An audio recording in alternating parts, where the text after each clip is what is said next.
समृद्धी महामार्गावरील भेगा बुजवण्यास सुरुवात झालेली आहे। समृद्धी महामार्गावर भेगांची बातमी एबीपी माझानं दाखवली होती आणि त्याची तातडीने दखल घेत लागलीच याची दुरुस्ती देखील करण्यात आली आहे।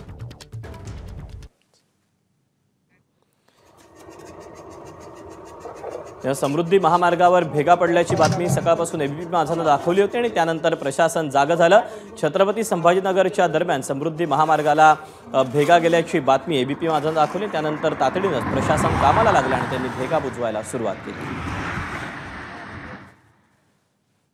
ती भेग ताबडतोबीने तुम्ही या क्षणाला जर माहिती घेतली किंबहुना मी तुम्हाला फोटो टाकतो, ती भेग दुरुस्त करण्याचं काम पूर्ण करण्यात आलेलं आहे। यापूर्वीच महामार्गावरचे जेवढे काही पूल आहेत त्यांचं तांत्रिक तपासणी करण्यात आलेली आहे आणि ज्या पद्धतीची ही भेग आढळून आली तर पूर्ण 600 किलोमीटरमध्ये असं काही हेअर क्रॅक्स किंवा कुठे काही डेव्हलपमेंट आहे किंवा असं आहे का याची तपासणी करण्याची सूचना करण्यात आलेली आहे।